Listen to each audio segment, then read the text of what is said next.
that in terms of inclusive government, the fact of gender rights, women being again neglected and virtually banned from attending educational institutions. What is your advice to the Taliban government? No, our views are very, very clear. In this country, not only the right of education, but also the right of political participation and participating in the development of the country, in working together with their countrymen in order to take Afghanistan from where it is to where it ought to be, without the role of women. That cannot be materialized. That's very obvious, and also in our conversation with some of the leaders of Taliban, which we had met in the earlier days, we have shared our views with them. What is Dr. Abdullah, you're in Kabul. What is the situation there in your country? Is it troubled? Is there a humanitarian crisis? Are people suffering? We don't get too much information out here. What is your views on this? The humanitarian situation is the most serious one throughout the country. It was there earlier as well because of the continuation of the war, but with the recent developments, it has exacerbated manifolds because some Hindus have left. Humanitarian organizations are not functioning in the same way that they used to do, though the UN and UN organization,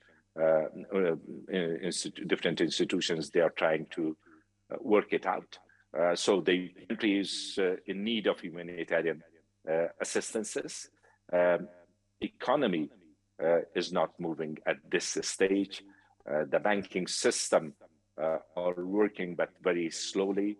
And also there are attacks by Daesh in different parts of the country. This morning in a mosque in Kunduz, too many people were killed, unfortunately, during prayers around noon. And so this is there is the Daesh attacks. So still the people are not being assured about the path, the way forward. That's the main thing. There is an aura of uncertainty. That's what worries the people. You had always regarded India as a friend of Afghanistan. What is the role that India can play in the months ahead? Do you think we should resume diplomatic ties with Afghanistan and, at some point even recognize the government? What would be your benchmarks for India to recognize the new regime that's there? I think like most other countries, India is also making its mind about what to do, making up its mind about what to do.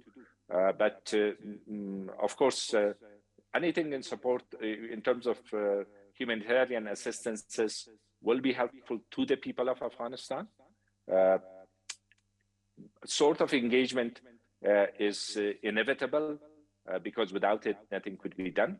But also working with the rest of the neighboring countries of Afghanistan in countries of the region in order to have a collective sort of unified position with coherent messages to the people of Afghanistan that support for the people will continue, but for the countries in order to be able to move forward in providing those supports. Of course, there are requirements which have to be met. So I'm encouraging humanitarian assistances to the people of Afghanistan at this moment.